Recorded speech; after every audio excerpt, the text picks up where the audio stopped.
Pittsburgh Steelers fans, it is time once again for another episode of Know Your Enemy.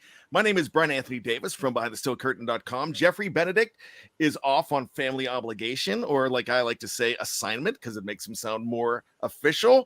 Shannon White is here with me, and we have a fantastic guest. Oh, man, am I excited for this one. Former Pittsburgh Steeler of 8 years, former Carolina Panther of 4 years, and a New York Jet, which I didn't realize for 2 years. It's Dwight Stone. Dwight. Hey. Yes, sir. It is so great to this is a pleasure. You've got the Christmas tree behind you. Okay, the tree's not finished. The story about the trees, like, oh man, all you did was put lights up there. Well, I have my daughters coming home tomorrow from college, North Carolina State, and we put the lights up first. We put the ornaments once she comes. So I have 3 daughters here, and I got to have all of them here when I put the ornaments up there. So that's why the tree looked like that. This time tomorrow, if you look at it, it looked different. You have to send me a picture. Okay, I promise you I will. All right. 3 daughters. Shannon White, how are you this evening? Can you imagine 3 daughters? No, I've only got 1 son, but I'm super excited. I've got goosebumps because I remember the Steel Curtain years, but I was young boy, and so when I really remember, so much was right during those 80s and early 90s with Mr. Stone. Just a huge fan, little starstruck, I guess, but I've got some questions I'm really excited about asking you. You're more than welcome to ask me any question, but you can't say Mr. Stone. Okay. Yeah, that's off limits. You can say Dwight Stone and whatever you want to call me, but no, I'm very laid back. I don't want the title Mr. But Dwight would be great. No, just sir, right? Yeah. Oh, we got jokes too. Okay. He's the funny one. Okay. He's wearing a shirt that says "Lean Mean." What are you gonna? I want none of that. Well, let's get into it. This is fantastic. What we usually do on this show is we talk about the week 15. We talk about the upcoming opponent. We're going to do that, but we're going to talk to Dwight Stone first about his career with the Steelers, because this is something that we don't get very often. We're really excited. And just like Shannon, Dwight, I remember my late high school days, early college days watching you play. And as we've talked before, and we've met in person a couple years ago, and I told you my story, and I'm going to go ahead and relay it for the audience. I was 20 years old, and I was working for a television station in Johnstown, PA, and they gave me press passes for 30 years ago, November 22nd of 1992. Wow. And that was Bill Cowher's first year, and you caught an out pass, and I was on the sideline with a camera, and you were coming right at me. And I had 2 choices. The first choice was to stand there and absorb the hit, which I would have gotten because you were coming right at me because your momentum coming out of bounds. And what were you, like 178 at that time? Yeah. Oh yeah. So, even at 178, momentum's going to kill me probably. And I have the camera from this Fox 8 station. And so I realized that all my fraternity brothers, all my buddies, my family were watching. And I was like, man, I should take the hit, but then I just ran away. So when I told you that story, do you remember what you said to me? Oh no. You're like, I didn't hurt you, did I? Okay. I'm normally always trying to make sure I don't like harming people, even though I played. But yes, I'll make sure that you're fine. I don't want to leave a bad example. So we have a 30-year bond that you didn't realize we had. We got an anniversary. Yeah, how about that? So hey, it is so great to have you on here. So let's get into it. Your career. You were known as a speedster back then, and Shannon has a question about that. I'm going to let him take that because this is what he wanted to talk to you about. Okay. Yes. Just one of a few questions, but you look at the Wikipedia and you look back. I love to look at the history, and when you talk about the fastest Pittsburgh Steelers players of all time, your name's right there at the top because according to Wikipedia and other references, you ran a 4.240. Which Yes. that's flying. I mean, that's world class. You also played with Rod Woodson, Yes. who was a track star at Purdue and also an elite talent with elite speed. Were you faster than Rod Woodson? And did y'all ever test that with a little race? We never race per se, but Coach No said it himself. He said I was the fastest, and Yep. and Ron kind of cheated too. Let me see how Ron had track experience. Ron had coaches him. I'm just regular country boy. Yeah. That's my speed. So I got natural speed. He got the pretty boy speed, So I have the country boy speed. He was coached up. Yeah. There you go. He was coached up. Yes. I watched this Ron. week when he was in the fastest man Pro Bowl competition, and it was Herschel Walker, Willie Gault, Darrell Green, Rod Woodson, and a couple other guys that didn't, they got knocked out quick. But Woodson got beat in the finals by Darrell Green, which, we know.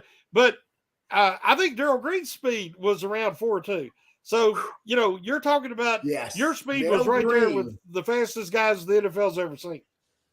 See, Darrell's speed was like country boy speed too. Yeah. Now I'll have to bring my A game plus some because he can run. I've watched him. I met him a couple of times. One of the nicest guys you'll ever meet. I mean, very laid back. But Darrell can roll. Yes, and so could Rod. Rod got once he got to going. His speed. He had the pretty form too. Yeah. No, I didn't tell him he had pretty form. I said, What do you remember about coming into the league in 1987, Dwight? What I remember about 1987 was training camp. When the rookies came into camp, and I did some things that got Coach Noel attention, and he called me after practice one time. I'm like, oh man, they cut me already. It ain't been a full week. They ready to send me home. And he said, Dwight, I'd like for you to stay after practice so we can catch returning kicks. I never returned a kick in my life. I never played receiver in my life. He said, I want to teach you how to return kicks. He said, you have a very nice speed. I want to show you. And Coach No got some skills. I mean, he got some smooth skill of returning kicks. Went out there. We spent each day after practice and before practice, he was showing me how to return kicks. I said, wow, here's a guy now. I'm a free agent. There's like over 100 people in camp. And for him to pull me aside and ask me, do I mind staying after practice? I was like, Coach, I'll come before practice, after practice, whatever you want. But he was just that nice. And I fell in love with him. That is absolutely awesome. Let me ask you this. That was 1987, so that was the strike year. Yes. Oh, yes. Were you off or were you on that team?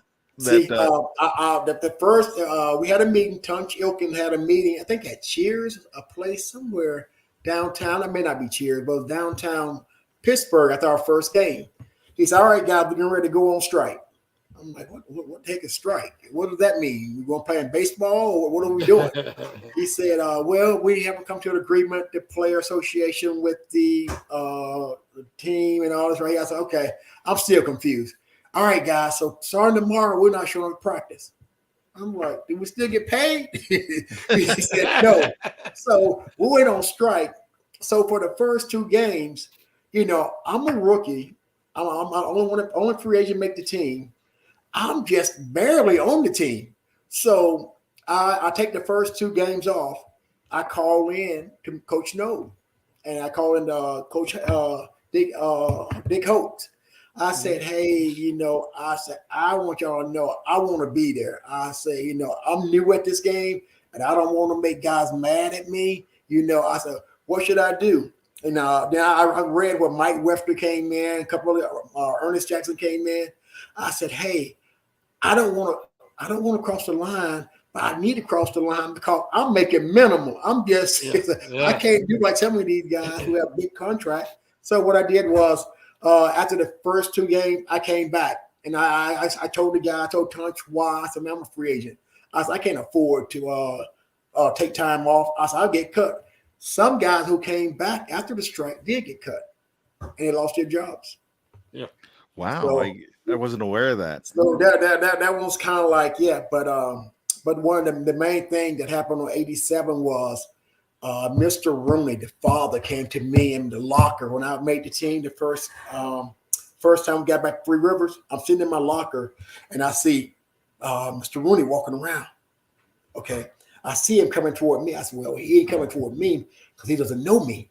So I'm doing that like, look away, don't make eye contact. He stops right in front of my locker. I'm like, oh boy, here we go. He gonna cut me. He said, your name is Dwight Stone. He said, yeah. He said, you're the fast one they're talking about. I said, yes, sir. I'll be the fast one. I'll be the slow one. I said, whatever keep me on this team, I'll be it. He said, I just want to say congratulations to you. And I mean, nice. That was one of the best feelings ever for him to come and congratulate me. That's absolutely awesome. Let me ask you one more question about that first season. You mentioned Tunch Ilkin, and we lost Tunch last year. What are your thoughts of Tunch? As far as what are your great memories of Tunch?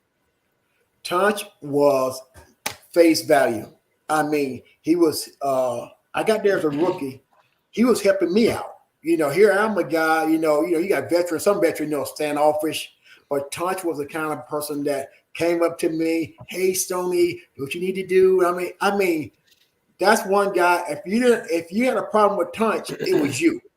Yeah. Because I don't think Tunch had any enemies. If he did, I would love to see him and I told Tunch too. I remember he had a Suburban, an old Suburban. I said, oh man, I would love to have one there. I'm a rookie. I see him driving around. I said, Tunch, that's the ride I want right there. He said, well, Stoney, if you keep doing what you're doing, maybe you can get one. And sure enough, the first time I got one, I looked, Tunch, I got Suburban. But you're talking about a guy who is like, you walk into the room, he's positive. He must have positivity. No matter how bad things are, no matter how they're going, he can always find something positive in it. And Tunch was my guy. Tunch was my guy. Yeah, you got to love Tunch. I mean, everybody does. And, Tunch, yes. It's hard for an organization to lose guys like Dan Rooney and to lose guys like Tunch. And, and of course I'm fond of Craig Wolfley as well. And so many of the guys are just, they represent the Steelers way and the culture. And I believe there's something special there. My whole fandom began because my family was involved in the coal industry and they had a lot of interactions with the steel mills in Pittsburgh. And so they knew about the Rooney family and how they treated the players and what they meant to the community. So I love to hear stories like that. And, it just, it reconfirms what we already feel. I wanted to ask you, today's NFL doesn't look anything like when we were young. And, it's all the rule changes and it's just, it's set up to be high scoring offensive games. Your speed kills. And in the NFL right now, you look at Miami with Hill and Waddle and some of these other teams, they have such a huge advantage because they just get the ball to a guy in space and then let him do the rest. Yes. And because they're spreading the field so much, you didn't have that benefit. You didn't have that option. They would clothesline you, they'd pile drive you, whatever. So my question is, do you think that you was born a couple of generations too soon? And how effective do you think you'd be in today's NFL? A lot of those guys, when we watch football, we laugh at that. Matter of fact, I think they're trying to pass a rule now where if a defensive back hit a player while catching the ball, something like that, they're going to throw him out of the game. Some kind of rule they're trying to bring up. If I was playing now compared to then, oh my goodness. And my thing is, nothing wrong with the players now. This is my take on them. They're like Ferraris. They're like pretty, they're fast, they're very expensive. we're like, back in the day, 1957 Chevy, Yeah. Get on the shade tree that knocked the dent out and everything. Yeah. Everybody was afraid, to get hurt because you could lose your job or, but now they got it where I see guys sit out, I never knew there's such thing as a turf toe. I never did that. I never figured that out. A lot of my guys said, but yeah, I got some more of those old school guys. But now I'm happy for the players. A lot of them, the concussion going on protocol. Yeah. But they don't need to play flag football though, or touch football. Yeah. They still can hit. It's okay. They're not that fragile. You talking about the 57 Chevy? Yes. Our generation was built to last. Yes. And, now it's like you get a refrigerator and you got to get another one in 5 years. Yes. It ain't the Maytag guy don't have anything to do anymore. So I'm just thinking about that too. We got need one. You just talked about the concussion protocol and how guys are built and taking time off. What was the hardest you were ever hit? Hardest I ever hit was Sam Mills. But I mean, it's one of those. Oh, yeah. Yeah, it was one of those cool things because when he hit me, it's one of those things where it was my rookie year, our last preseason game. He hit me, knocked my helmet off. Me and Sam became teammates in Carolina. Yeah. So he knocked my helmet off, and I got up real fast, like I'm all tough. And then I start, going this way. And he said, "Hey, young fella, you're that way." He said, "Oh, yo, man." So I was kind of like, okay, all right, okay. I said, and that right there, I think that made me make the Steeler team because as a rookie, I was like, hey, if I can get up back on and go in the huddle, they said I'm a true Steeler. I probably don't remember the next 5 plays I ran, but but yeah, it's something now with the concussion call. Now it's different. It's totally different. When you played with the Steelers, who were you closest to? I had friends like Eric Green, Ernie Mills, Yancey Thigpen, Greg Lloyd. I'm probably everybody on the team. Darren Perry. Matter of fact, I was out with Darren Perry, Larry Griffin, and who was we with? We were with Bruce Smith also. We went out to Virginia Beach about a month ago. They went to play golf. I don't play golf, but I'm the best golf cart driver, and I'm the best bartender. So I guess that's why they brought me along. That's awesome. So other than that, that's what's going on. You mentioned Greg Lloyd, so and Bruce Smith. I met Bruce Smith after a Hokies game that our team went and watched when I was in high school, and so super nice guy. We met him after the game, but yes, I never got to meet Greg Lloyd. But the whole avoid Lloyd and I wasn't hired for my disposition.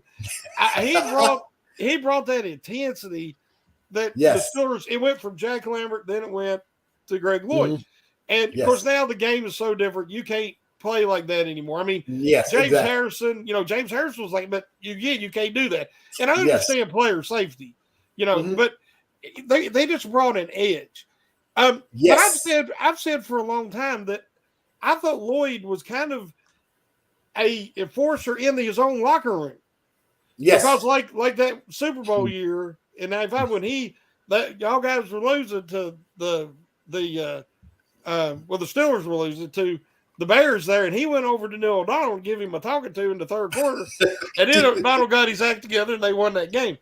You being around Lloyd like that, am I right? Was he kind of an enforcer and he's a leader there in that locker room? Yes, he was. I mean, he didn't make it be known. Offense, defense, special team, coaches.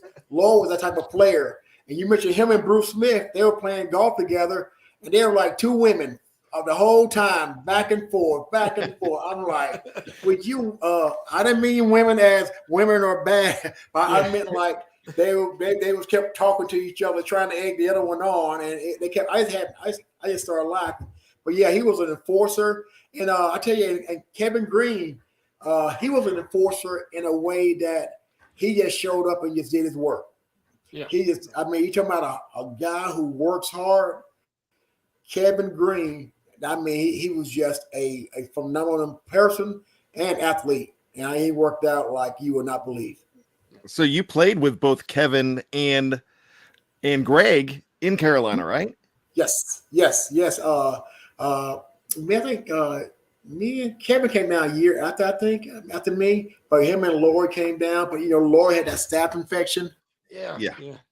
to his knee. He still had, he wasn't the Lloyd that you knew, everything. But Kevin Green was still, up and going and doing his thing, and I guess they call him salt and pepper, So, but yeah, Kevin was he's another great guy. I mean, outstanding individual.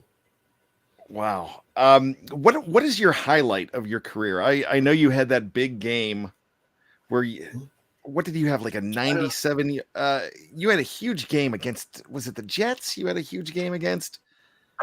What was the highlight of your career? I know I have a football card that has you. Yeah. you and you'd be amazed. Yeah. I am like probably the least sports guy there is. Like, guys go back and watch tape of themselves or know their stats. And all the honest goodness, I don't know. I know my games, some of them, but I never watch tape of them. I never watch anything after I go through with it. Like, I have like all of them. They say your highlight if you ask for the NFL would, of your plays you had or, games. I've never watched a game since leaving, of us me playing back in the day. Even my daughters didn't know I played football until probably my oldest one, probably until she got in the 4th, 5th grade. She never knew Daddy played football. Well, she heard about it. But I have nothing in my house. If you came in my home right now, you'd never know I played. I have people in my neighborhood who I've known for years didn't know who I was until they someone had mentioned something. They said, that can't be the same guy. He said, he didn't tell me he played. I said, no, I don't go around saying that. I talk more about my police. I probably retired from the police department. I talk more about that than I do football. But I enjoy football. I watch with some of the guys around here. Well, we definitely want to ask you about your police career as well. Let me ask you this. So your departure with the Steelers was in 1994, right after the AFC Championship game. Yes. And then you ended up in Carolina. How did that come about? Coach Capers, we had a good relationship with the Steelers. And he said that he may be getting a coaching job down in Carolina. And he said, hey, I'm looking for a few guys that I think will be good leaders as we go on to start a new team. Do you have any interest in it? I said, yeah, Coach, I'd like to go down there and visit. But I visited other teams. But knowing Coach Capers, like I know him, we had a close relationship. I went down there, and he's a man with his word. He said, I want everybody to come down here. We need the work ethics that y'all have in Pittsburgh. We need to bring it down here so that we can get it, the team generating everything. So I went down and visit. And after being down here, I said, you know what? It's not a bad place to go. Carolina, it's a little warmer than Pittsburgh, but it's not Pittsburgh. And, you got new fans based down here. They sometimes they was cheering when they should have been cheering, and they were booing when they should have been booing. They got used to the everybody was calling us like the what was it called? The tailgate team. Everybody drank cheese and wine group. That's what it was called when we first got here. So but I once we got down here, Mr. Richardson, great owner, did very well. Matter of fact, he said he was trying to copy the pattern of the Steelers. He told me the first thing he said, we're trying to copy what the Steelers have up there, bring it down here.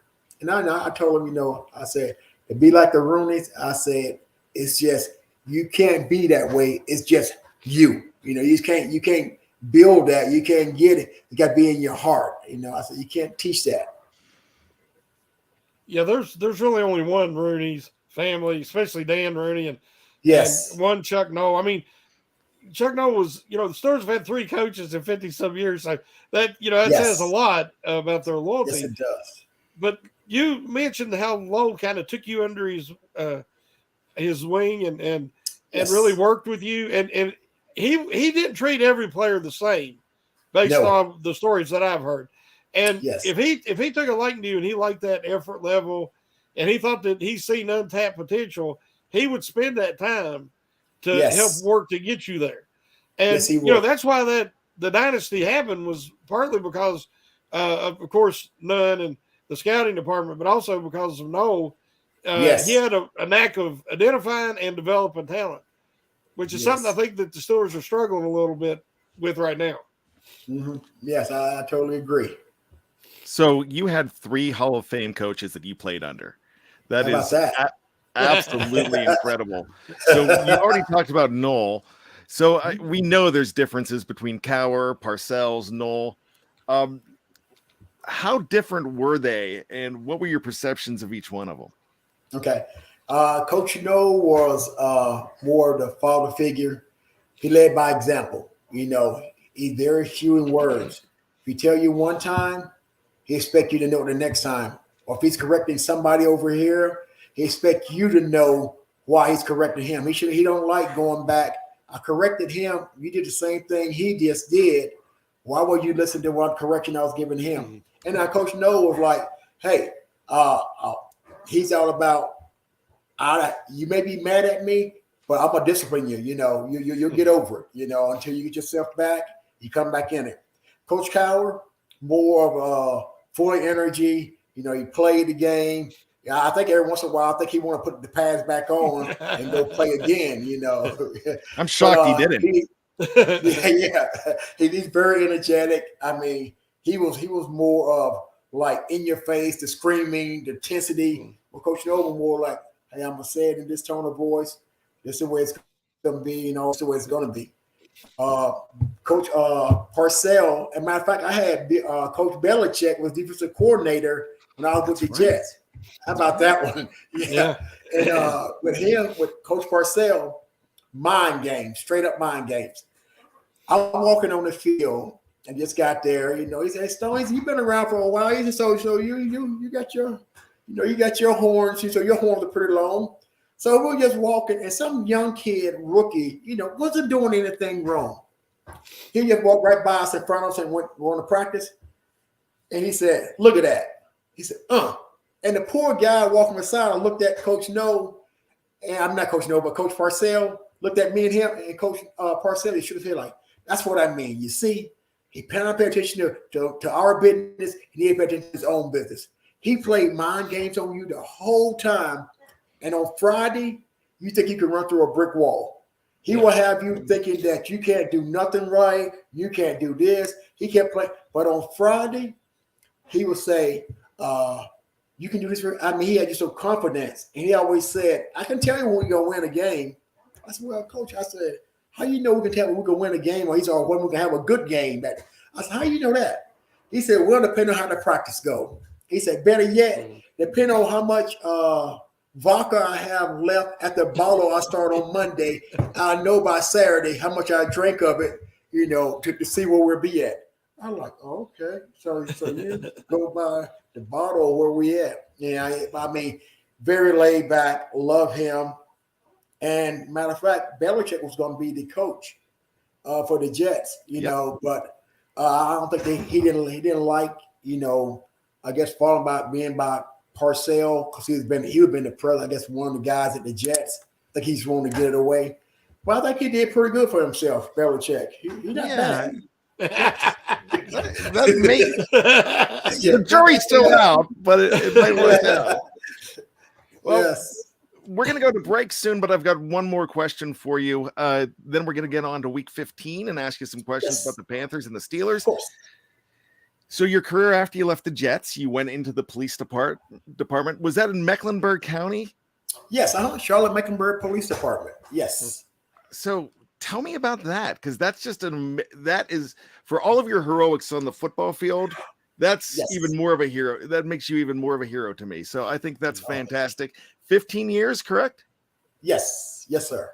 Tell me about that. Matter of fact, I used to do an internship when I was in Pittsburgh as the FBI agent. I used to work with an agent in Pittsburgh. Wow. I used to go to the office, and we used to talk about things. He used to tell me about I was doing like an internship under. And after I left there, he said, in order to be a government job trying to get, you have to be a certain age. And when I got down here to Carolina, I passed with the age of acceptance for retirement. I think I played till I was 36 or 37, 30, something like that, you know. So after I did that, I said, you know what? I'm going law enforcement. I used to tell the officer who used to escort us out there on the field, I'm going to join your force after I retire from football. Yeah, Stoney. Yeah, I hear you. You're going to join the force. I said, really? I said, I'm going to join the force. He said, okay, well, whatever you say. So after I left the Jets, I went there and I was filling out paperwork.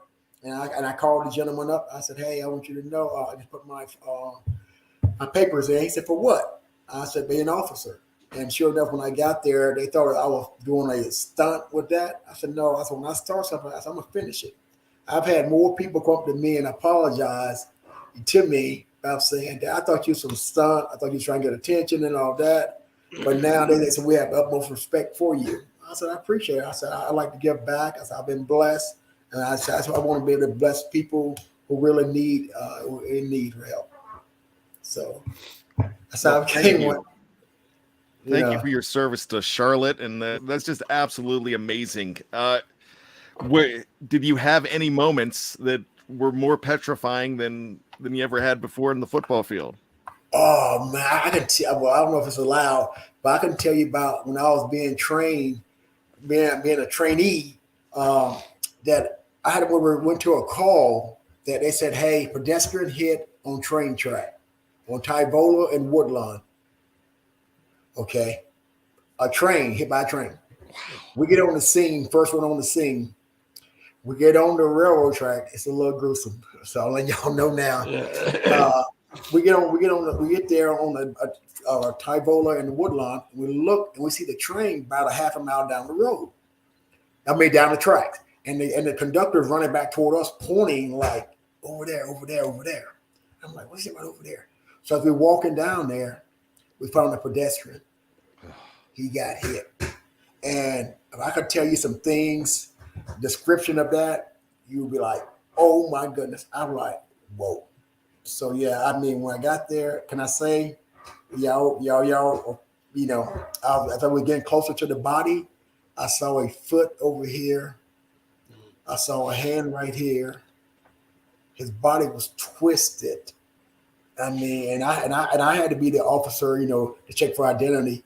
And I think every bone in his body was, you know, broke. And it was a shame. It was a homeless guy. And I was thinking like, oh my goodness, it's somebody's son, somebody's child and everything. But yeah, I saw people when they committed suicide and they get rigor mortis. They've been sitting there for like 8 days. You know, I've seen a lot of things, yes. But never had to pull my gun out. Never had to. That's right. Yeah. Good. Never, you know, you always treat people better than you expect to be treated. And I've always had people to respond. And people say, yeah, they could outrun you anyway, Stone. That's why so, but yes, I never had to chase anybody. So everybody wanted me to chase somebody, but no one wanted to run. So see, that's the problem with having world-class speed, you know. Yeah. I mean, I'd be there with the donut. Go get him, Stoney. Go get him. Yeah, go get him that way. So it's nice. We're going to go ahead and take a quick break, and we will be right back after this on Know Your Enemy. We're going to talk about the Panthers, the Steelers, Week 15, and we're going to talk more to Dwight Stone about his amazing career. So we will be right back after this. Stick around.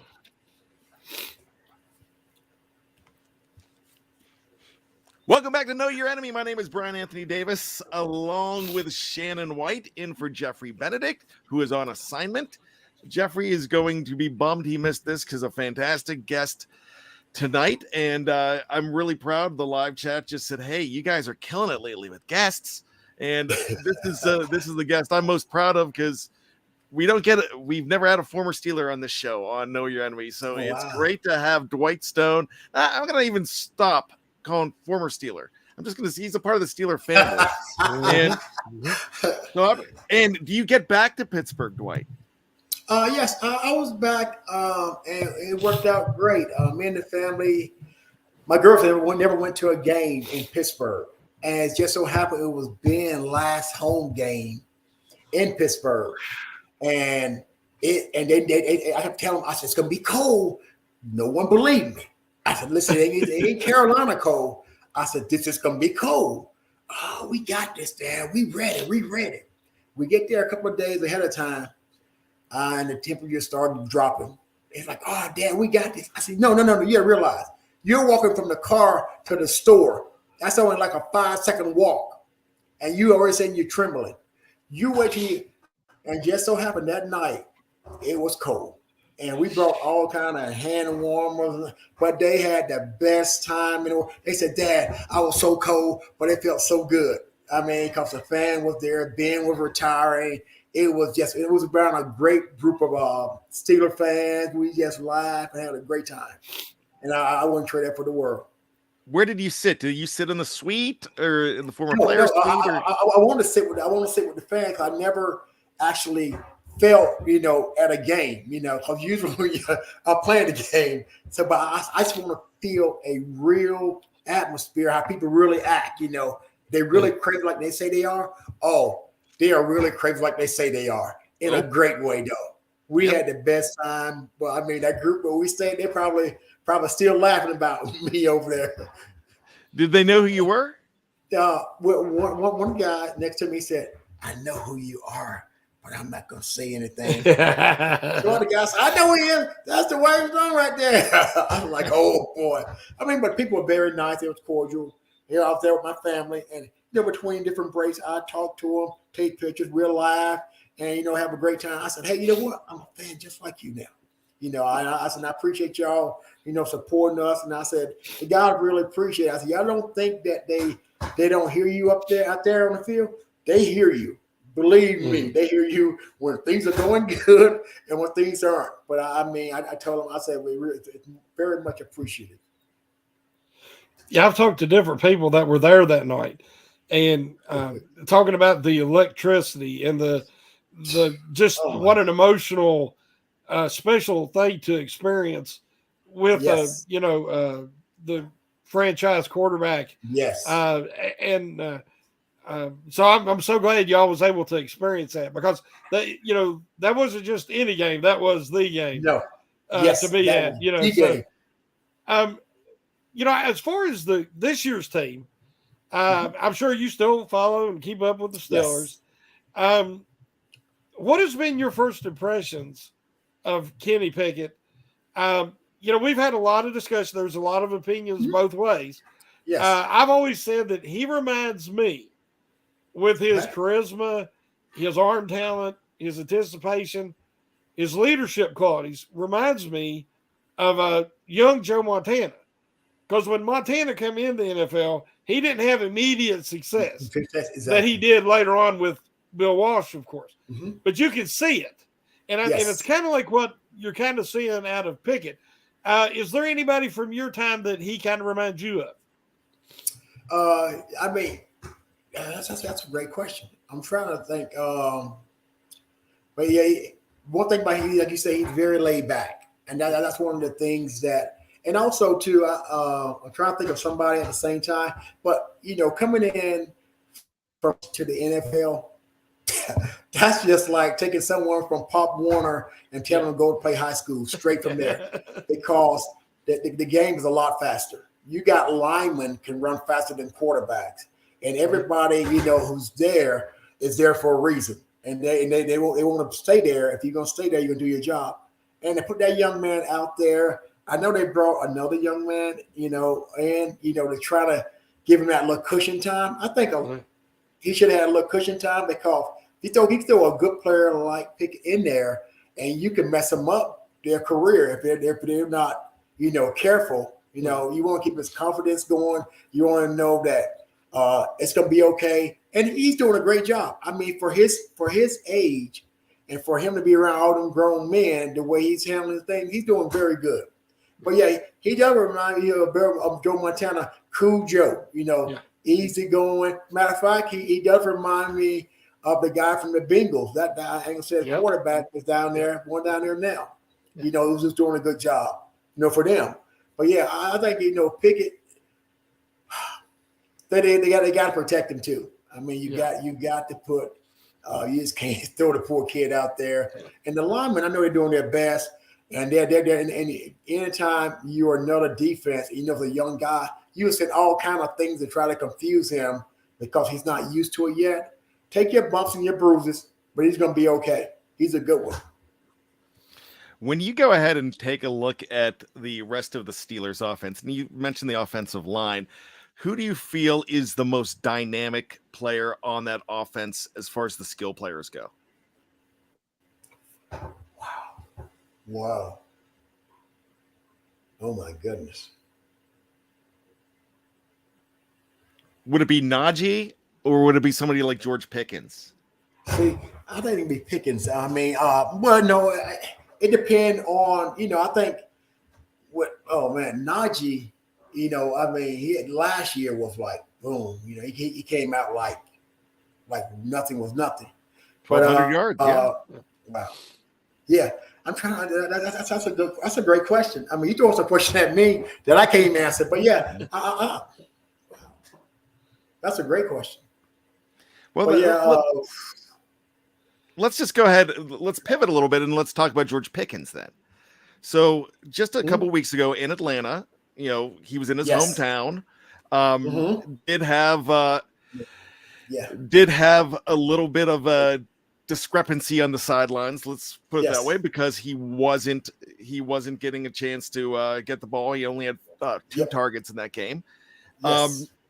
What kind of a lot of fans were turned off by that, and Shannon and I and some of our cohorts here at BTSC feel that it's that you have to give that a pass almost because he's learning the game. What are your thoughts when you see something like that?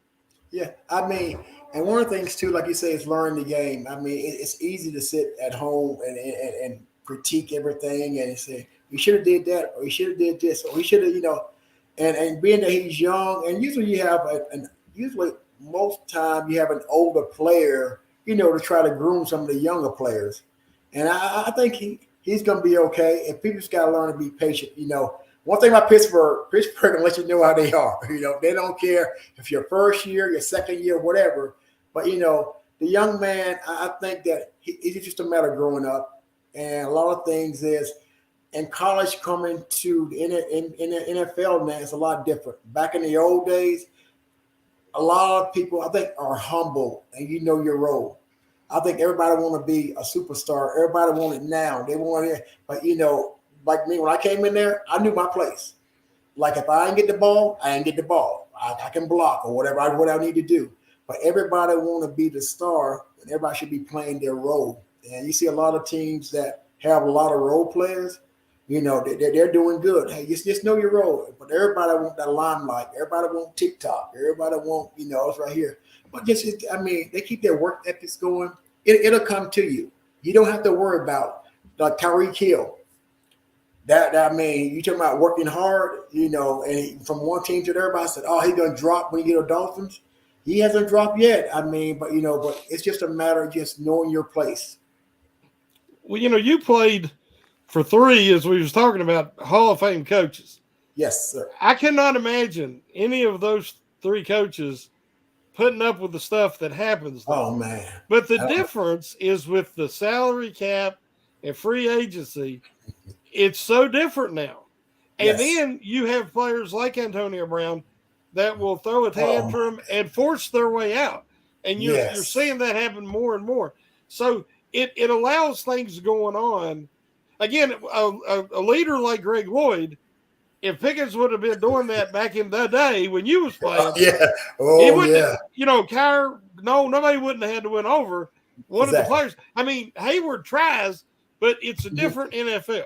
Yes. And so some things are better. Safety precautions. Because of CT and everything. But the kinder and gentler isn't just on the field; it's also with the coaching staff, as you know. If you said some of the things or did some of the things that you've seen happen, maybe to you with your coaches, now it would be you'd be in court, and it would be like you insulted his rights, or and it's just it's hard to adjust. I'm being an old timer, I'm used to that, and I just think that so many times they're showing up their quarterback or they're showing up their teammates, and it's making it more about them instead of the team. Yes. You know, and you've heard the story of Noel talking to Stallworth, and Stallworth was a little upset in 79 because he only had a couple of catches. And I was like, what's wrong? And he's like, well, you know, I didn't have much work today. I didn't get much work. And he's like, yeah, but we won. What would you rather have, you know, the win or statistics? Yes. And he said, I don't see why we can't do both. There is a way to handle things and a time to handle things. It is. And throwing a tantrum on the sidelines ain't the time to play. Yes. You hit it. You hit it right on the head. Right on the head. And I just realized that you played with John Stallworth. That was his final season, and Donnie Shell, 87. That just occurred to me. How awesome is that? Great guy. Stallworth? Great guy. Mm-hmm. Yeah, Stallworth, matter of fact, we grew up 25 miles from each other. Really? Oh. Yep. His school used to be my school and still does. And football, basketball, soccer, softball, anything, any sports related, they beat us. Yes, they're always beating us. He always laugh about it. He was a great guy? Was he one of the guys that took you by the hand and helped you out? I mean, him, Louis Lips.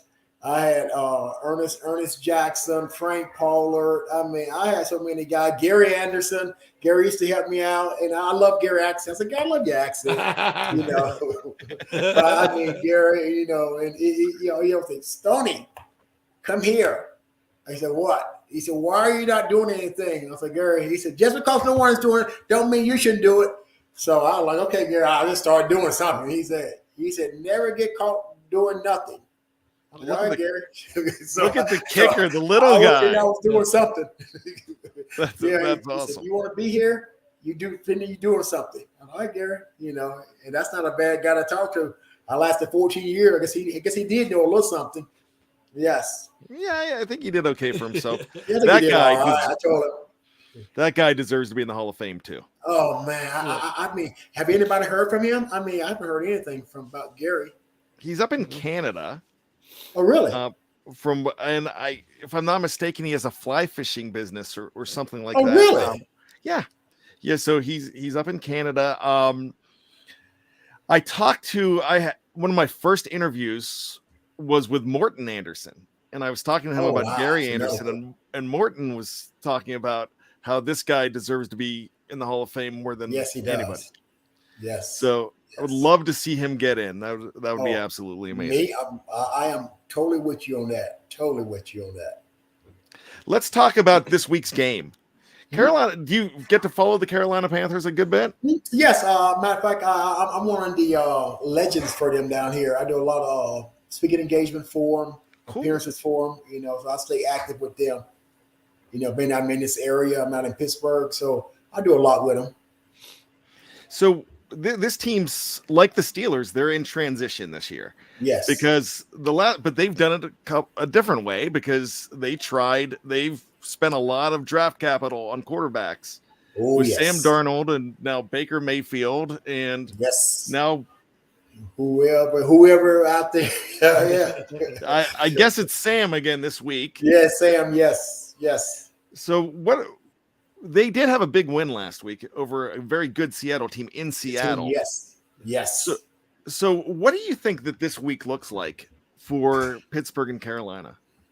I think this right here would be a good landmark for each one of them. You know, this is like one of those games where this team is struggling, but you're having good moment. Pittsburgh needs it because there's games that Pittsburgh shouldn't have just been away with. But lately, you know, things have been happening. You need this confidence game. Because matter of fact, believe it or not, bad as the Panthers' record is, they're still one game out of the lead, and they're defeated. And I said, wow. You know, in Pittsburgh, you get on a hot streak and start moving because Carolina, you know, I think went 4-4 since they got Wilk, the new coach, and they're loving him. Everybody's buying to what he's selling, and everybody wants to please him. They want him back. That's all you hear around there. And they're playing extra hard for him. Like some of the guys that I used to see on game, I'm like, you know, why is he even out there? But now that same person that was doing that are doing that for more effort for him. and he speaks the truth. He tell them like it is. And I look over here at the Steelers, and I'm trying to figure out what's going on, because they have the talent. You got the defense is like, it's just should be lights out. But you got to have an offense kill your defense. You got to be able to give them a breather. You got to be able, and they have it. It's just, you need that one signature game to turn your game around. This could be the game for the Steelers. And if over here in Carolina, they say this is the game for them. So this is going to be a very big game. I mean, people have been talking about it over here. We have more Steeler fans down here than we do Carolina. It's probably three Carolina Panther fans to every 10. I mean, when you go to the stadium, I guarantee you, if you walked in there blindfolded, not knowing the colors of it, when the game started, and you said, "Oh, Steelers got a home game," yeah, that's how many fans they have following around here. I mean, they have Steeler bars, they have this right here. I mean, it's more about Steelers coming in town than Carolina, on the street. So Pittsburgh is well loved down here. Absolutely. Yeah, I'm good Lord willing, I'm going to be at the game. And the Steelers have not lost when I've been at a game. I think they're 7-0. Well, and I don't want this is my first away game. Okay. And I'm hoping that the good mojo follows me to Charlotte. Oh yes. I told him, I said, people, I said, hey, I love Carolina. But when they play my Steelers, y'all already know. Don't even come to me asking me who you going for. I said, y'all already know who it is. I said, if they ain't playing us, I root for the Panthers. But when they see that black and gold come out there, I said, y'all already know. I say, even when I go over there help them out, I help them out with a little charity. I said, y'all already know who I'm going for. So don't even act like you don't know.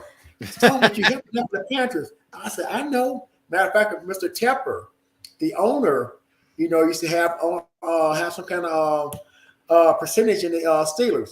And he loved the Steelers. He loved the Steelers. Oh my goodness.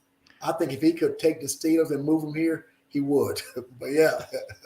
Well, yeah, I appreciate you saying that about, how many fans there is that live in the area. Every broadcast, when the Steelers are half the stadium in away games, they say the Steelers fans travel like no other. No, they're already there. They live in the area. They're everywhere. Worldwide, baby, worldwide. And so I'm looking forward to it. Yes, I know a lot of people through our Behind the Steel Curtain. A lot of people who live in North Carolina and the surrounding Charlotte area. So I'm really looking forward to it. Yeah, I believe our very own Jeremy Betts lives in North Carolina, so he'll be there probably as well. Are you going to be at the game, Stoney? No, I don't go to games. My wife and my girls go to the game. I let them go to the game. But me, I'm more or less like I'm okay at home. I'm okay at home. We get the game. I ain't got to fight. I'm just very laid back. But I go to some games. But yeah, it could be a beautiful day. I think it's like 45, 50 for the Steelers. But Carolina, they ain't used to the cold weather. I'm just saying. But yeah. It's they can consider it cold when it get 45, and when it get I remember when I first got here and it was like 50 degrees. I'm like, man, that's sunbathing day right there in Pittsburgh. Well, Dwight, I hate you ain't going to be at the game, but we'll be down Saturday, so just send me your home address. Me and my family will come by. We'll do dinner and have a little fellowship. I mean, it'll work out. It'll work out.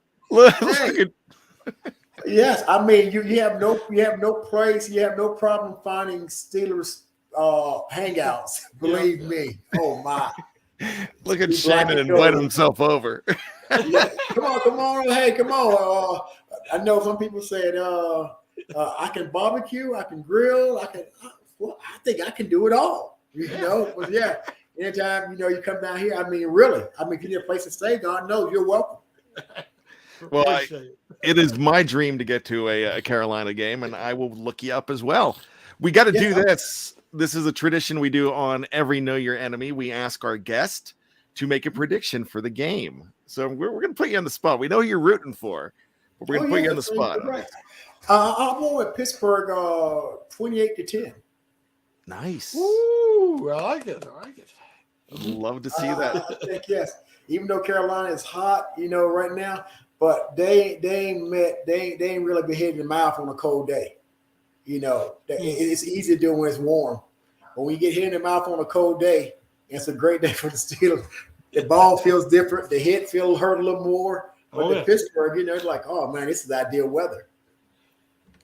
Absolutely. It's always a good day for football when you're the Pittsburgh Steelers. So, yes. Dwight, thank you so much. We could have talked to you. I can speak for Shannon here. We could have probably talked to you for another 4 hours. Hey, I appreciate it, guys. I appreciate y'all all having invited me. Yeah, we'd love to have you on the network again. Thanks so much. Oh, thank you. Merry Christmas to you and your family. And if you, like I say, I'll leave you my number. You want to call me up? Call me up. No problem. Seriously. Merry Christmas to you and yours too. Yes, you do. See, you already got it. See, your boy already got it.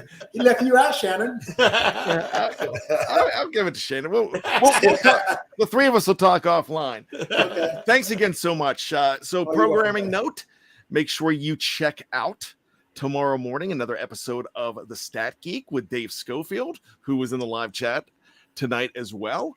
Also, another episode of What Ian's Talking About is going to be tomorrow at noon. And then we're going to have the preview with Jeff Hartman, myself, and Dave Schofield as well. So much programming. Anywhere you download your favorite podcast, make sure you go ahead and download Behind the Steel Curtain, because it's for all of your Pittsburgh Steeler needs.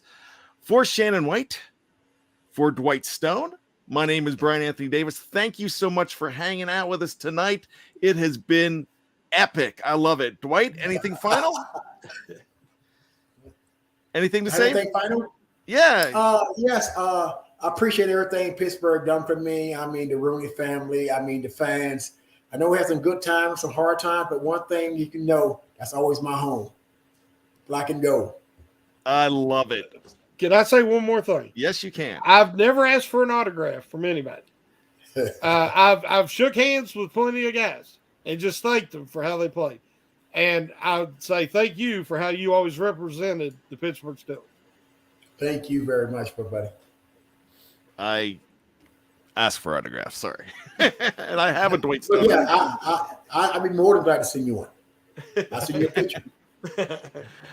Well, thanks so much, Dwight. We will talk to you all later. We'll talk to you offline. So for Shannon, for Dwight, for Behind the Steel Curtain, I'm Bad, and we will talk to you later. Go Steelers.